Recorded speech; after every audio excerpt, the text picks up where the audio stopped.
Hello, I'm Monsignor Charles Minon. And I'm Alice Dale. You know, it's often said that art imitates life, and this is especially true with drama. Tonight we'll bring you a group who use drama to alert people to some of the dangers of society. We'll also meet a Dominican sister who's literally on the run. At the age of 48, she discovered jogging, and now she's a full-fledged marathon runner. Our DABAR segment tonight features Father Jim Young with a different image of an age-old institution, and People and Places takes us to the University of Notre Dame for a story of art and friendship. The Mercer County Mental Health Players are a group of volunteers from all walks of life who combine the art of drama with the creation of social awareness. The end result? Well, the groups that have seen their performances say they come away with a renewed sense of their true feelings and some possible solutions to some common problems. I could use some help. I bet you could. Name it. What is it? We'd be glad to. Okay, I need some groceries, and I thought maybe next time you go to the grocery store, you could pick me up, and I could go with you, and I could pick up some things that I need. We have things brought in for us. We just yeah. call the store and they bring it to us. So. No, we haven't been intruding into someone's private life. What we are witnessing is a drama presented by the Mental Health Players of New Jersey to parents and children at Holy Cross School. Through creation of real-life situations, these dramatists present human conditions to any group that is interested. Usually working with 3 to 5 players, the group addresses a variety of emotional and controversial subjects, all dealing with mental health. The players, under the auspices of the New Jersey Mental Health Association, reenact live dramas so effectively that the audience usually responds with anger and emotion to the players' interpretation of drug abuse, working wives, labeling people, and other real-life situations. You are important, not what your mom and dad want you to be.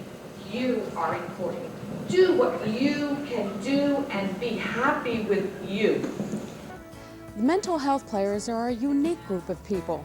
They do their performing on a volunteer basis, and their rehearsals usually last 20 to 30 minutes over a quick dinner before the performance. Willa Lappy, coordinator of the group, goes over the selection of subjects they will deal with today. The spontaneity of the rehearsal usually sounds something like this. You know, it's like the one you did before, Debbie. You could just do it like, I'm going to be looking for a job or something like that. Yeah, After not working for a couple of years. And I don't want you to work because it's bad for my image. You should be doing other kinds of things. It's going to have to be the right job if it's a job at all. Oh, absolutely. Absolutely. The second scene, I want to talk to Cheryl, who is a recovering drug addict living in a halfway house. And I just If the players need time during the day for their performance, they usually do so with the approval of their employer. Debbie and Willa arrive for an afternoon performance at Notre Dame High School in Lawrenceville that will cover subjects of concern to teenagers. All the mental health performers sacrifice much time and effort for a program they truly believe is working. You know, they're going to see you guys going at each other. A little superficial, too. I mean, we're involved. Oh, yes. Yeah. But then Cheryl, you know, I'll do my usual. As coordinator of the mental health players, Willa Lappy is also a psychiatric nurse, wife, mother, and performer. She explains how the players are effectively creating an impact on those who see their performances. We're called the Mental Health Players. We didn't take any scenarios from a state hospital. We just picked up on everyday concerns that are very real in some way to each one of us. We add a little touch of drama, you know, make some pretty strong points so that people are forced to think about some positive ways of resolving the situation. Teenagers and youth are tremendously influenced by peer pressure. The mental health players created a scene with Cheryl playing the part of a former drug addict. Some of my friends are like in halfway houses, and nobody wants to get involved. Even their parents don't even bother with them anymore. Did you feel like just nobody wanted to help you? Right. Did you have like a counselor? Did you discuss it with them and tell them? I think teenagers would get from this the idea that they don't have a special set of problems that makes them worse than adults, for example, that what they struggle with are a lot of the things that adults struggle with, and adults may be more adept at hiding it. They may use different labels or different terms, but I think it shows pretty clearly that people are people. Oh, he's only 15, what could you expect? And those statements hurt. So if we've said nothing else today, I hope we've said that peer pressure, labeling, talking at people and about people instead of to people and with people, we all end up not feeling very good about ourselves. Teenagers are put down because they're told, you know, well, you just want to do what everybody else does. But where do the teenagers learn this from? Why is it so important to be like everybody else? Each one of us, some of us more than others, but to a degree, each one of us has pressures that we respond to. How about if we do a little snort and sort of really party it up for a change? Snort? Snort, yeah, snort. Snort. You've never snorted? Is that what? Yeah. Well, this is going to be a party. First time, great. I've never seen that. Anybody got a razor blade? No. What are you gonna do? Cut yourself? This is, you're putting me on. You're really putting, I mean, you know about... Come on, you've smoked already, right? I mean, you had at least have done that. I tried a cigarette in the bathroom once. That's not what I mean. Not you. Come on, you know. I did. Toked a few. Toked? This is ridiculous. All right, I'll show you how, and then we'll all just do it, okay? Sounds good. You'll love it. It'll be fun. Come on, just try it. It's so, hey. It's pretty neat when you do a performance. It's like an actress or a singer. You get a lot of warm feelings from the audience, and in general, we've really found it to be satisfying from a point of view of we're doing something to help others, but we're also getting some gratification out of it for ourselves. We all, whether we're 15 or 55, we all have some very basic dilemmas that need to be addressed.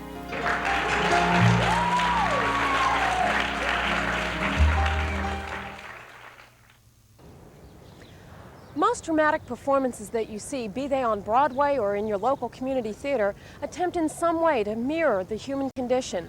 Well, I think that the Mercer County mental health players have succeeded in this area, and they offer hope to people who feel that there are no solutions to their problems. Next up are our short segments, so please stay with us.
Several weeks ago, I was talking to two young friends of mine who told me that they were afraid to get married because they've read that marriage is dying as an institution.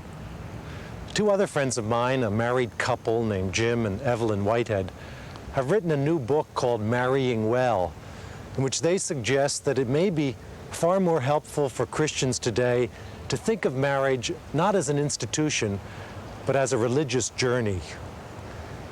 The scriptures are full of religious journeys.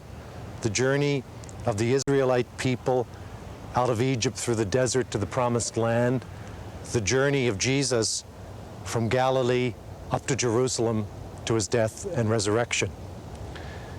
When marriage is seen as a journey, we think first of all of the God who calls us to embark on the journey, the God who draws us out of ourselves into marriage commitment, the God who calls us to grow and to change. The notion of journey also suggests more the challenge not to be faithful just to the person one married, but to be faithful to the person one continues to be married to. On a journey, it seems that qualities of renegotiation and reconciliation seem to be more necessary than ever. On a journey, one often has to travel light, leaving behind some of the cherished notions and safe places of the past. On a journey, one has to be wary of exhaustion or the erosion of love, and to continually find new sources of refreshment and nurturance. But on a journey, on the Christian journey of marriage, the couple who commit themselves to each other for better, for worse, for richer, for poorer, in sickness and in health, can feel secure in the fact that as they struggle to be faithful to one another, the God who calls them out on the journey remains faithful to them.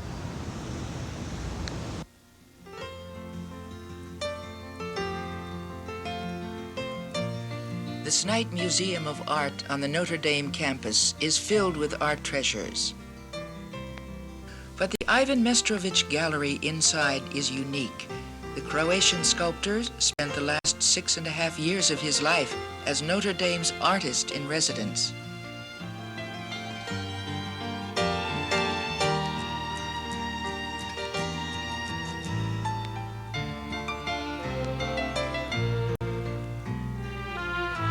The invitation for Mestrovich to work at Notre Dame came from this man, Father Anthony Lauk. In 1955, he was director of the art department. Now he's retired. But because of his friendship with Mestrovich, his visits to this gallery are always special. This sculpture is called the Ashball Madonna. It was done in walnut, which is his favorite medium. He loved to carve in walnut. And he has made kind of designs out of the parts of this figure. You see these ovoid forms, ovals made of the heads, and this big ovoid form here. Mestrovich liked this work very much. It was precious to the family, and he would not sell it. He kept it in his home most of the years of his life. Shortly after Mestrovich came to Notre Dame, he was commissioned to do a fountain for the campus. And he chose to do this fountain, the fountain which shows Christ and the woman of Samaria. It was a natural choice of subject for him because he was very fond of any scriptural subject. And this, of course, is just the initial sketch for that large fountain. Mestrovich is also remembered for this massive sculpture, the Pietà. It's one of his major works and was exhibited several years at the Metropolitan in New York. Now it's at home in Sacred Heart Church at Notre Dame. The campus, as well as the gallery, is filled with Mestrovich sculptures. He died in 1962, but his memory lingers through his works and through his friends.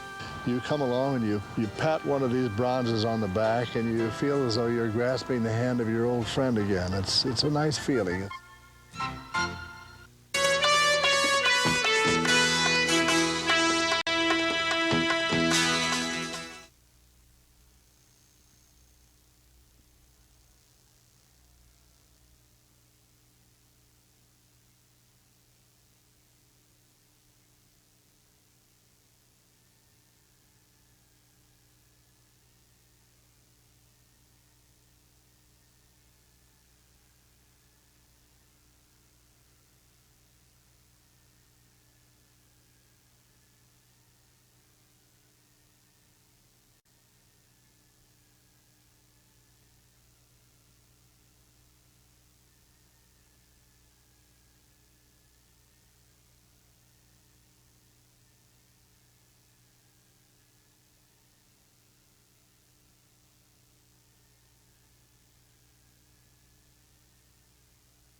It used to be that the only time we saw people running was when someone was chasing them or they were on a track team.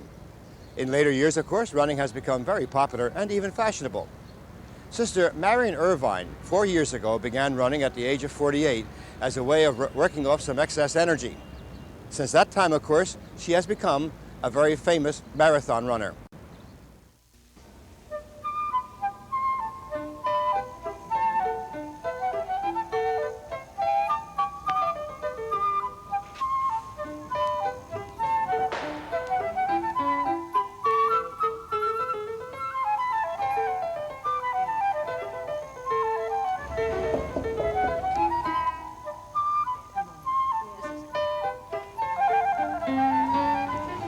Good afternoon.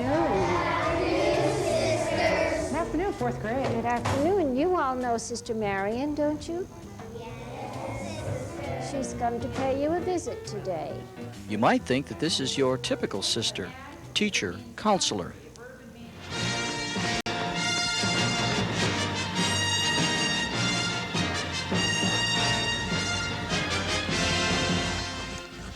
Dominican Sister Marion Irvine is a world-class marathon runner. I was making an annual retreat on Memorial Day weekend of 1978 in San Rafael. It was very, very hot. And I felt that I had a lot of excess energy trapped within my body, and in order to really become as meditative as I wanted at that time, that I would have to release that some way. I had no way to do that. Sister Marion took her niece's suggestion and started running at age 48. It was rough in the beginning, but little by little she got better. Now 52, she currently holds the American 10-kilometer record for women over 50, the world and American record for the half marathon. These records, of course, don't stand too long.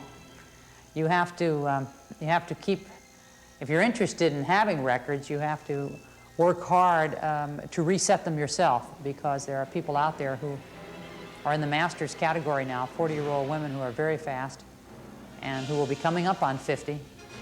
And with all their experience and their speed, you know, they'll be challenging those records. So it just keeps going. Running is only a small part of Sister Marion's life. She has been a sister since 1947, and that is the focus of her life. I would have no other desire except to remain faithful to my vocation, to persevere till my death, to honor my permanent vows, and to continue to be of service to the people that I'm sent to serve, to bring the best part of myself to them and to their needs. I couldn't have been a long-distance runner 10 years ago, because our religious rule was such that we would not have been allowed to change out of our habit into athletic costume. However, I would say since the mid-70s, recreational dress was allowed, so there wasn't a great problem in taking up running. It's an inexpensive sport. All you need is a decent pair of shoes. The sisters, when I began, I think were a bit shocked, a bit horrified by the idea, you know, of running down the front stairs of this Victorian convent to go out for a run. But what they saw every day, they became soon accustomed to, and have ended up being great fans, being very supportive. And I've appreciated that. It's been a help.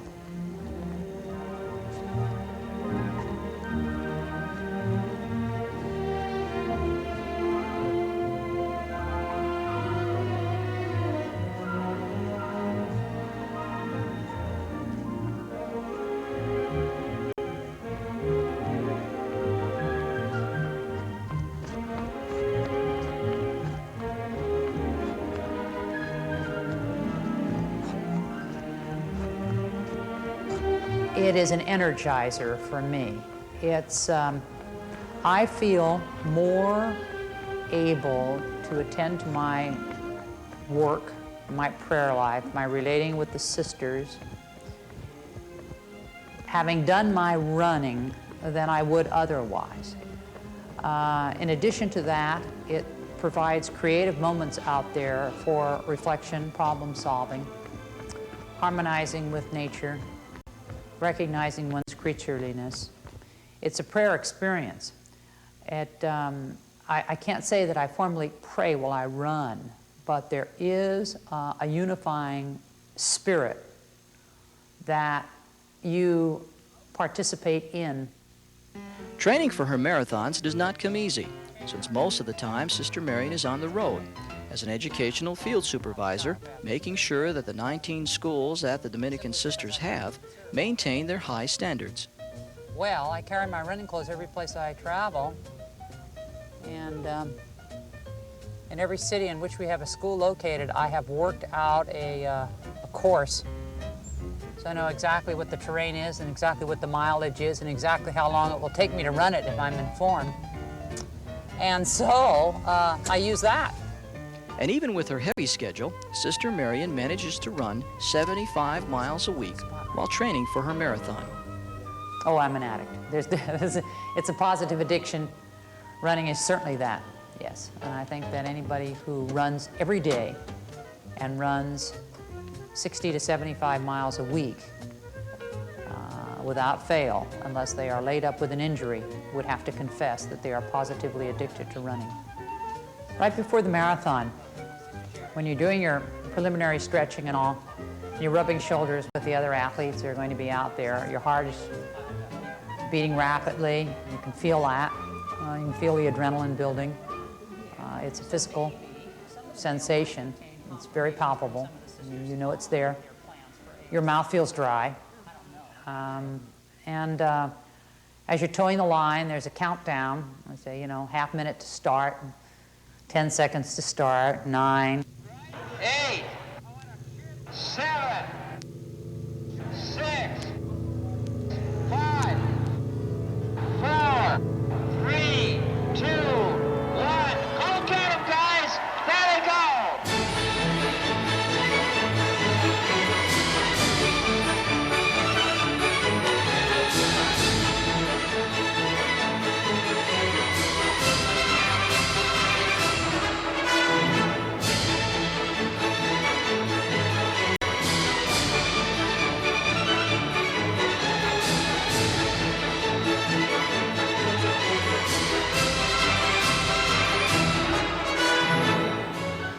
It's the start of the 1981 Oakland Marathon, 26.2 excruciating miles that Sister Marion is trying to run under 3 hours. It's a real challenge. Every marathon is its own challenge because after the 20-mile mark, just anything can happen. Anything can happen to your body, anything can happen to your psyche. And it's simply because it's out there, I think. I need to do it.